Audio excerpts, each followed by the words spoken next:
Now that I've explained the anatomy of a behavior pack, let's go through some of the specific areas in a little more detail. Let's start with the components area. So we're going to talk about each of the components that make up the zombie entity. The first one that you'll find in pretty much all of these is the identifier. What is this entity in Minecraft? In this case, this is a Minecraft zombie. And now, what are some of the attributes? This means that it's nameable. That means you can put a name tag on it and name it whatever you want. And then we have the family that it belongs to.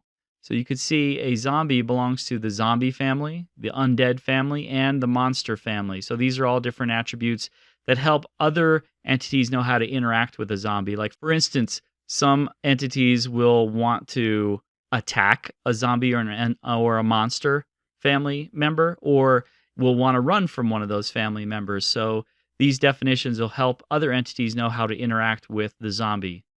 And this shows that it's breathable, so it breathes air instead of being a swimming entity, and talks about how much time before it starts to take damage from a lack of air.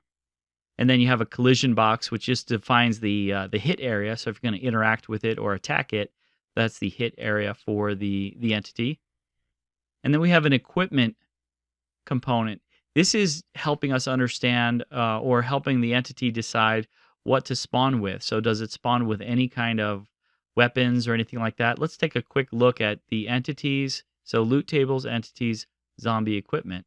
So if we take a quick look at that, loot tables, entities, zombie equipment, you could see here that it's going to be potentially spawning with an iron sword, an iron shovel, with some level of enchantment as well as a possibility. There's also a possibility that it could spawn with some type of armor. And the complexity of the loot table is something we'll cover in a little more detail, but you get the idea here that the zombie can potentially spawn with some of these items depending on the different scenarios of the game, and that's how that's connected. So let's go back to where we were. Now, the zombie has a default health amount, that's 20, which is 10 hearts. So each increment of health is a half a heart. The attack component talks about the damage that is delivered by an attack. So when a zombie attacks you, it'll deliver a damage of 3, which is 1.5 hearts. The loot definition is the definition for the loot tables. So you saw how the loot tables look. This is going to decide what drops when the zombie dies. So if you kill the zombie, what is it going to drop? And this is determined in this zombie JSON loot table. Then we have an area that is prioritized, certain behaviors that are ordered based on priority, the lowest priority being the most important one. So in this case, the lowest priority here is that it should float. So if the zombie finds itself in water, the most important thing for it to do is essentially swim. The next thing is to break a door. So if it comes upon a door, it's going to be pretty set on breaking that door. So if it's not in water, the next most important thing for it to do is break down that door. So once it gets to a door, it's going to be pretty committed to attacking that door and trying to break it down. The next one is the melee attack. So that's if it's not trying to break down a door or swim, it's going to want to be attacking you or something else that it's its target. So you can see how the priorities work. If it's in water and you're standing near it, it's most likely not going to attack you because floating or swimming is a higher priority than attacking you. We have some other attributes like move towards restriction, which is commonly used when you're putting entities on a lead. One of the things I'm going to put down below is a link to my resource guide for add-on components. So it's going to talk about all the different components. It's going to explain them in complete detail and also give you some examples on how they work.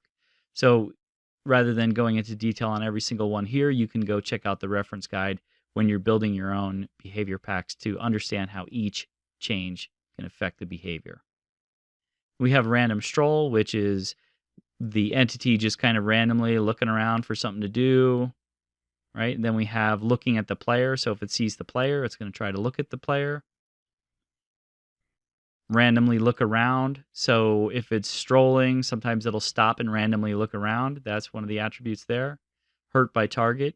And then lastly, there's nearest attackable target, which is helping it understand how to basically hunt. So it's looking for families or entities that are of the family player, iron golem, snow golem, or villager.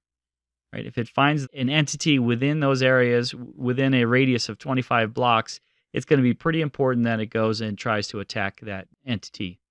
So that is the components. These are attributes that live with the entity for the entire duration of its existence in the game. This is our very base definition. The other areas of the behavior pack are the component groups and the events, which kind of work together. So we'll cover those in more detail in another video.